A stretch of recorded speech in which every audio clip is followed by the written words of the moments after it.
हाँ जी, तो मैं आप सब लोगों के सामने हाजिर हूँ 2024 का वीकली बाजार टॉक्स का लास्ट एडिशन लेके। इसके बाद वाला जो एडिशन होगा वो 2025 में आएगा। Today is the last day of the year when we are recording this. इस पर्टिकुलर सेशन में हम थोड़ा सा रिवाइंड करेंगे 2024 को। We will not be discussing Nifty का चार्ट्स, वो सब लोग कर रहे हैं, आपको 50 जगह वो चीज़ें मिल जाएंगी कि निफ्टी ने साल भर में कैसा मूवमेंट लिया, आगे क्या मूवमेंट होगा क्या नहीं होगा। रादर कुछ इंपॉर्टेंट चार्ट्स हैं, कुछ इंपॉर्टेंट मैक्रो लेवल के कुछ चार्ट्स हैं, कुछ डेटा है जो हम लोगों ने एक्यूमुलेट किया है and I want to showcase that data to you. दोनों तरफ के पहलू का डेटा मैं आपको बताऊंगा for both sides of the story, right. And we are not here to issue you any recommendation, वो आपको भी पता है, ठीक है। Rather we are here to discuss what is happening, है ना। एंड हमने एक पर्टिकुलर सेक्टर ऐसा था जो थोड़ा सा अवॉइड कर दिया था, उसके अराउंड हमको काफ़ी सारा अच्छा एक बहुत एग्रेसिव डेटा मिला है एंड हम उस होटल इंडस्ट्री को भी डिस्कस करेंगे। तो आप लोगों में से बहुत सारे लोग ऐसे हैं जिन्होंने ना तो वीडियो को लाइक करा है, लाइक तो कर ही सकते हो, एक अंगूठे का निशान है उसको दबा दो नीचे, इतना तो कर ही दो, ठीक है। कमेंट कर लो और सब्सक्राइब करते नहीं हो तो वो भी प्लीज़ कर लो। बिना किसी देरी के फटाफट शुरू करते हैं, चलिए। नाउ देखो यार, सबसे पहला जो एक ट्रेंड बना है वो ये है कि एफपीआईज ने, एफआईआईज ने जी तोड़ सेलिंग करी है, they being the net seller this year. समझ रहे हो आप? और ये बहुत ज्यादा हुआ है, ये आपको भी पता है। इसके पीछे के कुछ रीजंस हैं जो अपन आइडेंटिफाई करने की कोशिश करते हैं। जब साल खत्म हो रहा है, आप एक होलिस्टिक व्यू ले रहे हो चीजों को लेके, ठीक है, एंड उसको लेके हम फिर चीजें डिस्कस करते हैं। चलिए, से नंबर वन, एक तो आप देखो इंडिया में इस समय जो इंडियन मार्केट्स हैं इन जनरल, उनका वैल्यूएशन है ना बहुत ज़्यादा टना हुआ है। टना हुआ है मतलब इंडिया के जो markets, it is one of the most highly over valued markets in the world, P ratio wise अगर आप देखते हो तो। पॉइंट ऐसा आ चुका था, अभी तो फिर भी थोड़ी रिकवरी तो नहीं हुई, मतलब यूएस एक्सपेंसिव हो गया, but the idea is the average P of Nifty has gone up from 17 to 23.8। There might be sir multiple reasons behind it, जैसे कि so sorry I am not editing this shit, time बहुत लग जाता है उसमें ना, beer with me, सबको होती है सर्दी, ठीक है। अब मौसम ही है सब, क्या करोगे आप। तो सर ये तो शिफ्ट जो हुआ है तो सालों में हुआ है, मतलब पहले निफ्टी की जो टॉप 50 कंपनीज थी उनका पी रेशो इन जनरल कम था। अब जो नई कंपनीज निफ्टी 50 में इंटर हो रही है वो हाई पी के साथ इंटर हो रही हैं। समझिए मेरी बात, एक डीलेवरेजिंग देखा गया है कॉरपोरेट में, बात करते हैं इसके ऊपर। वो भी हायर वैल्यूएशन का वन ऑफ द रीजंस है। एक तो ये है कि हाई पी कंपनीज इंटर हो रही है तो मैथमेटिकली पी बढ़ रहा है। दूसरा ये है कि जो कॉरपोरेट्स है ना, ऑन एन एवरेज वो अपने लोन को कम कर रहे हैं, अपनी बैलेंस शीट को डीलेवरेज कर रहे हैं। समझ रहे हो? लिवरेज करना बैलेंस शीट को मतलब बैलेंस शीट में लोन लेके आना, बिजनेस में लोन लेके आना। And since they are leveraging, right, तो उनका कैपिटल एफिशिएंसी इंप्रूव हो रहा है। मतलब एक ऑप्टिमम लेवल तक अगर आप लिवरेज कर रहे हो तो आपके लगाए हुए पैसे पे आपको ज्यादा रिटर्न मिलता है। बट उससे ज्यादा अगर आपने लोन ले लिया तो फिर वो लोन का जो अमाउंट होता है वो अनबेरेबल हो जाता है और अल्टीमेटली आपके रिटर्न्स को कम करता है, ठीक है। काफी डिबेटेबल है। जैसे अगर आप देखोगे तो आप मीडियन वैल्यूएशन देखो स्मॉल एंड मिड कैप्स का, ठीक है। मीडियन वैल्यूएशन देखो 2017 में, 2020 में तो खैर it was a exceptional fall over here, but अभी it is at 44x, 44x which is highest in last 20 years. ये 20 साल का डेटा है अपने पास, अपने हाइएस्ट स्तर पे खड़ा हुआ है। समझना, deleveraging is one of the key aspects related to improvement of capital efficiency, ठीक है। दूसरा अगर आप देखोगे, एक दूसरा जो मेजर कंसर्न है एफआईआई सेलिंग ट्रिगर होने का, वो है कि अर्निंग की क्वालिटी में इंक्रीज तो हुआ है, या तो एकदम म्यूटेड अर्निंग है, टॉप लाइन अर्निंग देखो आप, कोई ग्रोथ नहीं है, ठीक है। टॉप लाइन अर्निंग की ग्रोथ देखो आप, सीधे डाउन हो रही है। On an average, average growth है, सेल्स ग्रोथ, ठीक है। तो 2020 सितंबर में जो पीक बनाया आपने, उसके बाद कंटिन्यूसली आप डाउन जा रहे हो। मार्जिन जो है वो पीक कर रहे हैं, मार्जिन ऊपर की तरफ जा रहे हैं। अब यहाँ से मार्जिन नीचे जाता है, जब भी मार्जिन ऊपर जाएगा मार्जिन नीचे जाएगा। इट्स सब मीन रिवर्जन कॉन्सेप्ट अपन ने पढ़ा है कई बार, ठीक है। टॉप लाइन परसेंटेज ग्रोथ देखो आप year on year, low base है, इतने weak weak numbers even on low base. PAT की ग्रोथ देखोगे आप, एकदम क्लमजी ग्रोथ है, right. The market, the corporates has not delivered the growth जितना एक्सपेक्टेड था, जिन सेक्टर्स से एक्सपेक्टेड था, अपन बात करते हैं डिटेल में, ठीक है।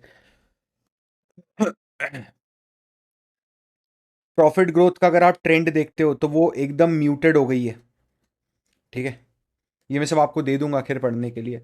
फिर ट्रम्प का एक आया, ट्रम्प का है कि भाई हम लोग, ट्रम्प ने now, once the Trump came we have covered this thoroughly, हमने बहुत अच्छे से इसको कवर किया है कि ट्रम्प के आने के बाद वर्ल्ड ऑर्डर चेंज हो गया है, समझ रहे हो। अब क्या है कि corporate tax cuts and strong returns in US markets, ये जो दो चीज़ें इनको मिलेंगी कंपनीज को, नाउ ट्रम्प विल वांट कि कॉरपोरेट्स को वो अट्रैक्ट करे and it will lure corporates to come to in US and invest. तो वो इंडियन मार्केट्स के लिए थोड़ा शेकी रहेगा। ये नरेटिव एक और बड़ा नरेटिव हो सकता है जिसके कारण एफपीआई का सेलिंग हुआ है, समझ रहे हो, because Trump will call money to US, call money to USA, USA में आओ, यूएसए में बिजनेस लगाओ, we'll give you tax rate cuts, we'll give you one, you know, one window solution, access for everything, quick access. फिर दूसरा कि 10 year bond rate भी बढ़ गए, 3.6 से थे वो बढ़ के 4.5 हो गए, समझना आप। इसके कारण भी one of the reason bond बढ़ता है, सिंपल सी बात है यार, आप समझो ना सर, 3.6 से 4.5 बढ़ा तो मैं मेरा पोर्टफोलियो, स्टॉक पोर्टफोलियो बेच के थोड़ा ना लगा दूंगा बॉन्ड में पैसा, मैं आपकी बात थोड़ा ना कर रहा हूँ। आई एम तो talking about people who are investing millions and billions of dollars, ना sometimes trillions of dollars also, like BlackRock. तो यार उनके लिए तो 0.1 0.5% वो रिस्क रिटर्न्स देखते हैं ना बहुत ज़्यादा, उनके लिए बहुत सारे दूसरे फैक्टर्स मैटर करते हैं apart from earning returns. For them safeguarding their capital is the primary goal, कि आप $1 ट्रिलियन लेके मार्केट में उतर रहे हो और वो पैसा बचा हुआ है आपका, नोच खाएंगे नहीं तो, ठीक है।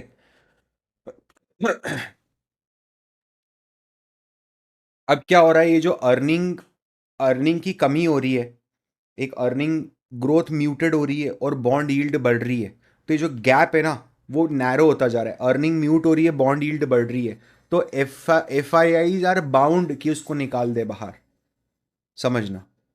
और इसको अभी ये लोग टर्म दे रहे हैं ट्रम्प ट्रेड, समझिए।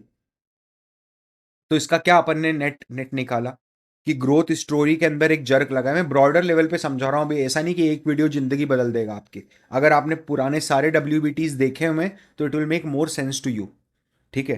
पैड ग्रोथ डिक्लाइन हो रही है, समझ रहे हो, और निफ्टी की अर्निंग यील्ड कम होती जा रही है on an average and bond yield बढ़ रही है, इसके कारण इन दोनों के बीच का जो गैप है वो नैरो हो रहा है।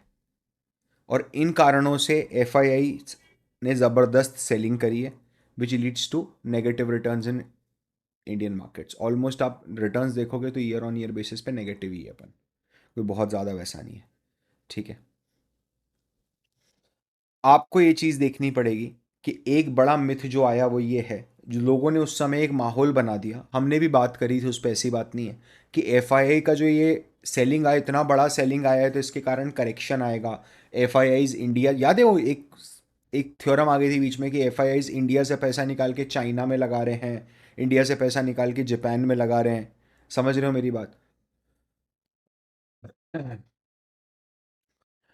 That entire narrative come as a flop.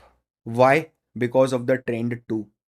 जैसे जैसे एफआईआई ने माल बेचा वैसे वैसे डीआईआईज ने माल खरीदा, mutual fund came in front to safeguard Indian capital markets. It has never happened before, trust मी।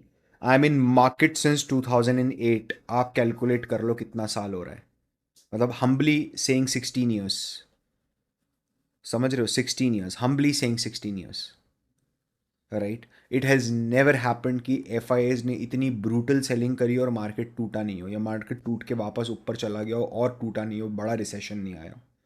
इतनी सेलिंग पे तो तहलका मच जाता है भाई रिटेलर्स में। Why it has happened? Because of the strong retail participation. आप देखिए मार्केट में डीमैट अकाउंट देखो आप, FY13 में 21 मिलियन डीमैट अकाउंट थे, वो बढ़ते बढ़ते 180 मिलियन हो गया। आप इनफैक्ट कोविड से भी देखोगे तो close to, you will see no, 4.5 times का जंप है, 4.5 गुना। एनएसी के एक्टिव क्लाइंट्स आप देखिए यहाँ 10 से 5 गुना, 5x एक्टिव क्लाइंट्स में जंप है, यहाँ भी क्लोज टू 5x का जंप है। ये ग्रोथ है ना, ये बहुत एक्सपोनेंशियल हुई है मार्केट्स के अंदर। एसआईपी ने सारे आंकड़े, सारे रिकॉर्ड तोड़ दिए। आप देखिए अप्रैल में, अप्रैल 2020 में 84 बिलियन आईएनआर का एसआईपी हो रहा था, वो बढ़ के अभी कितना हो गया है, 253, and it is breaking record since February. यहाँ से कंटिन्यूसली रिकॉर्ड ब्रेक ही हो रहा है ये, हर month, month on month. There was no dip after April 21। It's keep on going going going going going going. अभी अभी जाके थोड़ा रिलैक्स हुआ है। अभी ऐसा हुआ कि लास्ट मंथ से इस मंथ में कुछ परसेंटेज फॉल, 20% फॉल आया शायद, if I am not wrong. Was not very much linked to the news for last 15-20 days, right. दूसरा, इंडिया का जो पॉपुलेशन है वो इतना शानदार है कि वो इंडिया को एक डेमोग्राफिक डिविडेंड देगा। What do you mean by demographic dividend? That is the reward a country is getting because of the demography of its population. उसके पॉपुलेशन की जो एज है, हाइट है, कलर है, उसके कारण उसको कुछ एडवांटेज मिलता है। That is demographic dividend. तो इंडिया के साथ वो होने वाला है। डेलॉइट और Motilal Oswal financial services limited की जॉइंट स्टडी है। उस जॉइंट स्टडी के अंदर ये चीज़ बताई है कि जो इंडिया की वर्किंग पॉपुलेशन है वो 2030 तक हाईएस्ट देन एवर होने वाली है, राइट। तो good chunk of the population is about to enter the work force. तो we will not have the scarcity towards the supply side कि लोग ही नहीं है काम करने वाले, जो अमेरिका की हालत हो जाती है, वैसा नहीं है। हमारे लिए अब सबसे बड़ा चैलेंज क्या है एज अ कंट्री, कि हम जॉब्स क्रिएट कर पा रहे कि नहीं कर पा रहे हैं, ठीक है। At the same time on the अगर आप देखोगे तो ये इंडिया के लिए बहुत बड़ा कॉम्पिटिटिव एडवांटेज है। कारण क्या है, चाइना की जो वर्किंग एज पॉपुलेशन है वो अगर आप देखोगे तो वो गिर रही है, राइट। चाइना की गिर रही है ओवर हियर, एंड इंडिया की बहुत स्लो गिर रही है over a period of time. तो ये जो गैप है अभी ये बढ़ता ही जाएगा, राइट, जो एवरेज एज ऑफ पॉपुलेशन है। तो इसके कारण है ना, इसके कारण ये बहुत बड़ी एक अपॉर्चुनिटी है। China+1 होना चाहिए यार, वाई नॉट। मतलब you should promote, the government of India should come very aggressively. करा है पहले, मेक इन इंडिया कॉन्सेप्ट चलाया है, बट क्या होता है, विलिंगनेस टू, यार देखो, किसी का थॉट आया, किसी ब्यूरोक्रेट का थॉट आया कि sir let's start a initiative make in India. उसने एक बढ़िया पीपीटी बना के दिखाई। प्रधानमंत्री मोदी जी को पीपीटी बहुत पसंद आई। उन्होंने बोला लोगो कंपटीशन अरेंज करो, किसी से लोगो बनवाते हैं। तो किसी फिरंगी से लोगो बनवाया, मेक इन इंडिया का बब्बर शेर वाला लोगो, उसमें चक्रा घूमता है ना। फीते काट दिए, सब जगह पीआर वीआर बढ़िया संभाल लिया। अब वो प्रोजेक्ट गया ग्राउंड पे। अब ग्राउंड पे जब तक वो सेम स्पिरिट का पास ऑन नहीं होगा, वो एग्जीक्यूशन हो ही नहीं सकता किसी भी प्रोजेक्ट का। आप देखो, सारे प्रोजेक्ट इंडिया में जो पॉपुलर हुए हैं वो तभी हुए हैं जब ग्राउंड लेवल पे बहुत डेडिकेशन के साथ काम हुआ। जैसे कि श्री नितिन गडकरी जी, ग्राउंड लेवल पे उतर के काम करवाया, इंडिया का इंफ्रास्ट्रक्चर बदल के रख दिया उस आदमी ने पिछले 15 सालों में। इंडिया का जो हाईवे नेटवर्क है वो बदल के रख दिया है। जिन रास्तों पे कभी कोई जाता नहीं था, वहाँ की ज़मीनों की कीमत 100-100, 200 करोड़ रुपए हो गई है। समझ रहे हो वाई? बिकॉज एक्सप्रेस वे निकल गया पास में से, जहाँ कोई फटकने नहीं जा रहा था, जिसके खेत कोई खरीद नहीं रहा था क्योंकि रास्ता नहीं जाता है वहाँ तक, वहाँ से ब्लडी नेशनल हाईवे निकल रहा है। This time whether you are going to Kanyakumari और कश्मीर, और you are going to anywhere from Kutch to even in north east, the things are going great. तो ये जो ग्रैब करनी है ना अपॉर्चुनिटी, ये मैन्युफैक्चरिंग से चाइना को और कहाँ बीट कर पाओगे आप, है ना। आपके पास वर्क फोर्स है, इतनी वर्क फोर्स बैठ के सोचने के काम पे थोड़ा ना लगेगी, वो तो एआई कर रहा है अब ऑटोमेटिकली, है ना। तो हमें, आप समझो यार, जापान ने अपनी हर चीज़ को बेचा है पूरी दुनिया को। जापान ने अपनी हर चीज़ को आर्ट फॉर्म बना के बेच दिया। इंडिया में क्या कारपेंट्री नहीं है, which could be the art form never replaced by AI? कैसे रिप्लेस करोगे जो लोकल कल्चर्स हैं इंडिया के, ठीक है। ये बहुत हद तक आगे कमर्शलाइज हो सकते, बड़ा मार्केट है, कभी आप स्टडी करना, ठीक है। तो अगर आप देखोगे एक यंगर पॉपुलेशन वाला जो नेशन होता है, तो उसमें क्या होती है, जो यंग पॉपुलेशन होती है वो ज़्यादा लेस डिपेंडेंट होती है अपने पेरेंट्स पे। मतलब खुद इंडिपेंडेंट होने की कोशिश करते हैं, तो वो बहुत ज़्यादा ऐड करते हैं इकोनॉमिक ग्रोथ में। यूएस में एक 16 साल का बच्चा जॉब करने लग जाता है, अब उसके खर्चे अलग है सारे। ठीक है। इसके कारण क्या होगा, एक ओवरऑल बेसिस पे हाउस होल्ड इनकम बढ़ेगी, जो बढ़ भी रही है इंडिया की, एंड इसके कारण लिविंग स्टैंडर्ड्स बहुत ज़्यादा इंक्रीज होंगे over a period of time. ठीक है। अगर आप देखते हो तो पेन, देखो अब ऐसे टाइम पर जहां पर सेविंग ज़्यादा है और कोई ऐसी चीज़ है जिसका पेनिट्रेशन कम है, तो वो इंडस्ट्री हमेशा बढ़ेगी। जैसे इंडिया में अब सेविंग्स बढ़ रही हैं, इंडिया में पर कैपिटा इनकम बढ़ रही है, और इंडिया में पेनिट्रेशन ऑफ डीमैट अकाउंट देखो, सिर्फ 12% जनता के पास इंडिया में डीमैट अकाउंट है, सितंबर 2024 का डेटा है एंजल वन का। एंड म्यूचुअल फंड इंडिया में सिर्फ 17% लोगों के पास है, एज कंपेयर टू यूएसए तो 123% है पेनिट्रेशन, कि हर आदमी के pass on an average 1.2 mutual fund units हैं, अलग है। ठीक है। और इंडिया स्टॉक ये डीमैट में देखोगे तो 62% of the population has demat account. Such a huge market, such a huge space for India to grow. आप देखो ना, 2005 में ये 5% था, यहाँ से अपन डबल हुए हैं, डबल हुए तो मार्केट चढ़ गया, लोगों ने वेल्थ बनाई, बड़ा पैसा पीट दिया। आप सोचो जब ये 12% से बढ़ के 62% हो जाएगा, 50% हो जाएगा, 48% हो जाएगा, जब ये म्यूचुअल फंड पार्टिसिपेशन 17 से बढ़ के 60% हो जाएगा, तब क्या मार्केट फटेगा आपका कैपिटल मार्केट। कौन है जो आके गिरा देगा कैपिटल मार्केट को इंडिया के, है ना, सिर्फ इंडियंस और कोई नहीं। ये बात ध्यान रखना। तीसरा ट्रेंड जो हमने पकड़ा है वो है हॉस्पिटैलिटी सेक्टर में।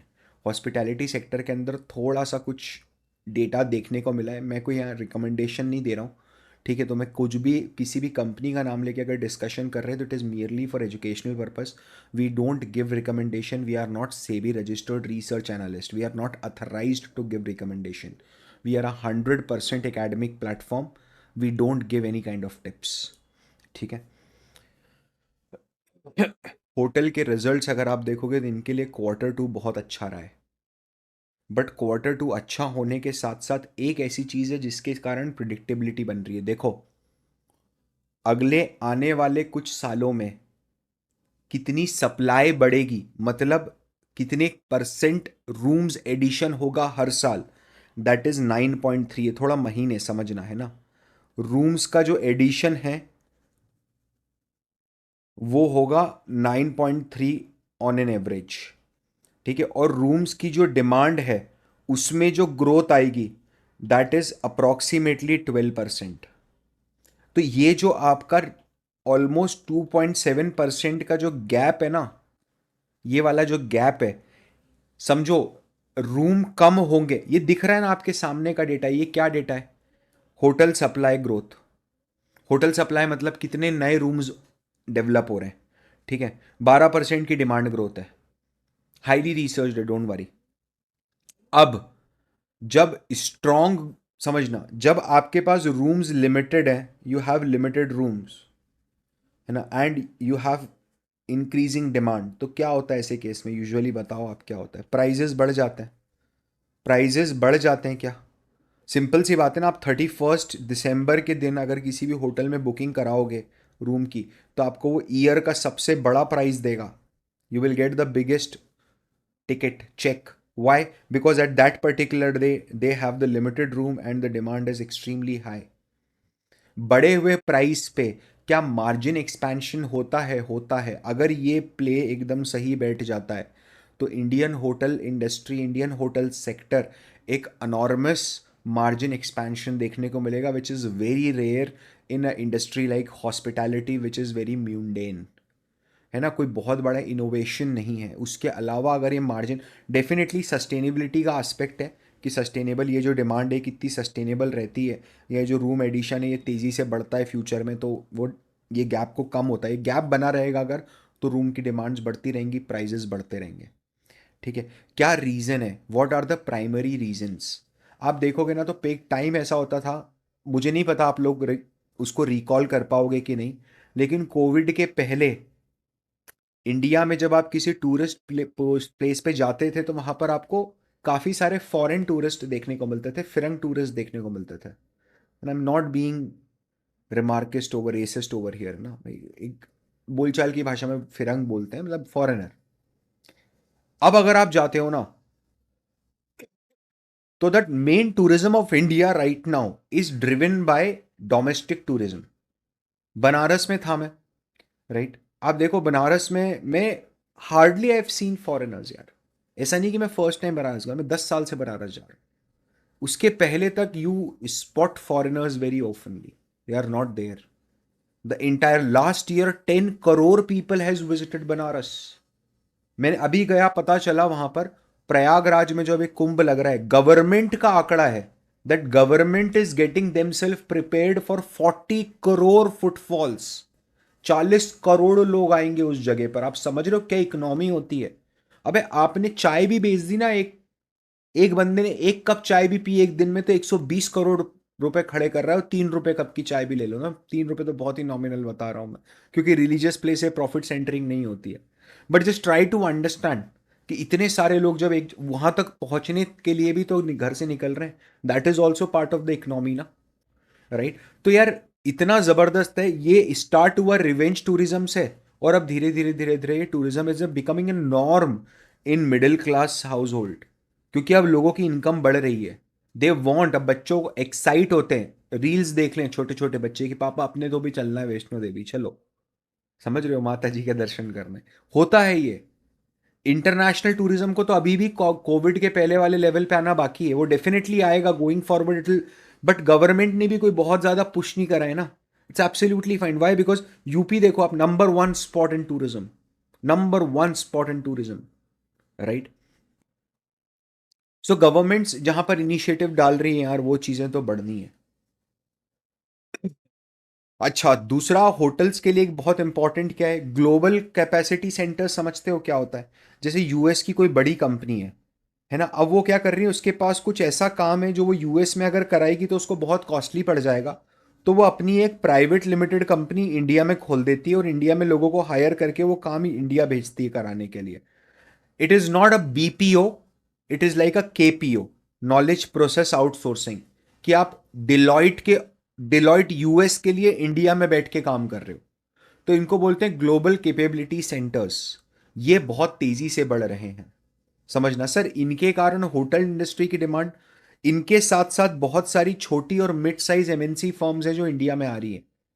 जब ये आते हैं ना, तो ये लोग हमेशा definitely they comes with a lot of travel requirements and whatnot, right? It is giving a push which is now, see the gigantic growth यार, बढ़ रहा है ना continuously, it is increasing, it is in up trend.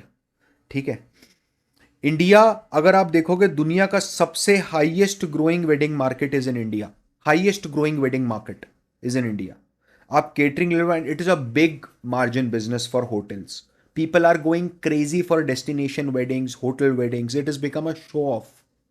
ठीक है, platform to cloud your wealth, कि देख मेरे पास कितना पैसा है ना, मैंने ताज बुक कर दिया, मैंने लेक पैलेस बुक कर दिया, मैंने ये बुक कर दिया, मैंने वो बुक कर दिया। समझना, कॉर्पोरेट इवेंट्स के अंदर बहुत ज़्यादा इंक्रीमेंट हुआ है। कंटिन्यूसली आप देखोगे एक्सपोज लग रहे हैं, ये हो रहा है, वो हो रहा है। आप देखो ना, हर दिन कुछ ना कुछ एक्सपोज हो रहे हैं, राइट? कॉर्पोरेट इवेंट्स बढ़ रहे हैं, पार्टीज बढ़ रही हैं, people are focusing towards mental health, going taking teams towards picnics. ठीक है। ये सब फैक्टर्स के कारण जो ग्रोथ है ना होटल इंडस्ट्री की, वो देखे नहीं दिखा रही है।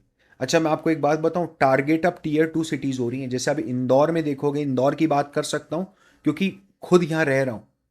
तो इंदौर में अभी रिसेंटली रिसेंटली 5 होटल्स अनाउंस हुए हैं। ताज ग्रुप ही 2 खोल रहा है एक ही रोड पे। ताज विवांता ओपन हो रहा है और ताज ओपन हो रहा है। ठीक है। इसके अलावा 3-4 होटल और 3 होटल्स और बड़े बड़े ग्रुप ने अनाउंस करा है। आईटीसी ने अनाउंस करा है, दे आर कमिंग शायद। मैरियट ने एक बड़ा hotel, JW Marriott the luxury hotel, they are coming with. See need to understand this यार, ना दे आर एक्सपैंडिंग। ठीक है। इस टाइम पर आपको क्या करना चाहिए?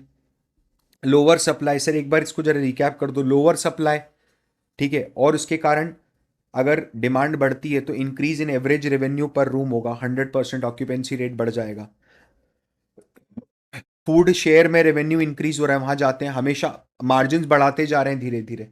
ठीक है। बेटर यूटिलाइजेशन, अब ऑप्टिमली यूटिलाइज कर रहे हैं, एआई लग चुके हैं हर जगह से, वो तो एक हर फैक्टर आएगा ही आएगा। एआई के कारण optimal utilisation is the key word for next 3-4 years.